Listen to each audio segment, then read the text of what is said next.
आउ गोटे नुआ ब्लॉग को आपण मानक स्वागत। आज ब्लॉग रे फार्म रे थिबा आउ किछि गछ बोली देखिबा। एई जो गछटी देखुचंती या नासिक वेराइटी रो आंब गछ। ए गछ रे एबे बहुत बौळ आसीची।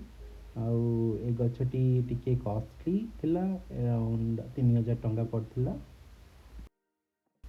एटा हेउची हाईलैंड वेराइटी रो आंब गछ। ए गछ रे वर्ष सारा फल रुहे, फल बहुत मीठा मध्य। एमती अलग वेराइटी रो भी आंब गछ रही जहाँकि मु आगामी ब्लॉग रे जनइबी।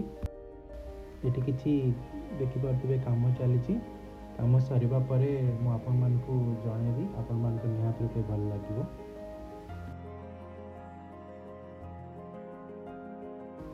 एटी जो फ्रूट देखुचंदी यह होची मलबेरी आउ बारबाडोस रेड चेरी। यह होची मलबेरी ट्री जार की पत्र मंदार गछर पत्र भली। आर फलटी बहुत मीठा लगे। प्रथमे कषि थिला बेले नील थाए, तापरे लाल हुए, शेष कला हुए।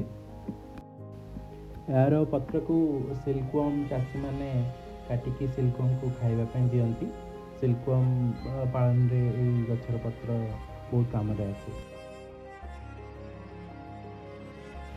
यही लता परी देखा गछटी हूँ बारबाडोस चेरी, जहाँ कि ट्रिमिंग कर आवश्यकता रही। आर फलटी खावाई खटा मिठा स्वाद लगे।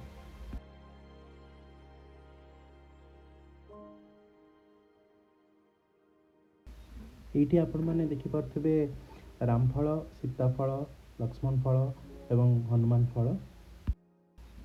फार्म रे चारि प्रकार गछ अच्छी। गत काली आपण मैंने ब्लॉग रे देखिथिबे सीताफल बा कस्टर्ड एप्पल। एबे रामफल, लक्ष्मण फल और हनुमान फलर चारा फार्म रे अच्छी और लगिनी। माटी रे जगह टिके बाहर करी लगी। यही गछटी हूँ हनुमान फल। आर आपको कैंसर फ्रूट बोली भी कहती। मानते जे या खाइले कैंसर हुए ना। आज एतिकी मिसिबा एक नूतन ब्लॉग रे। Thank you. जय जगन्नाथ।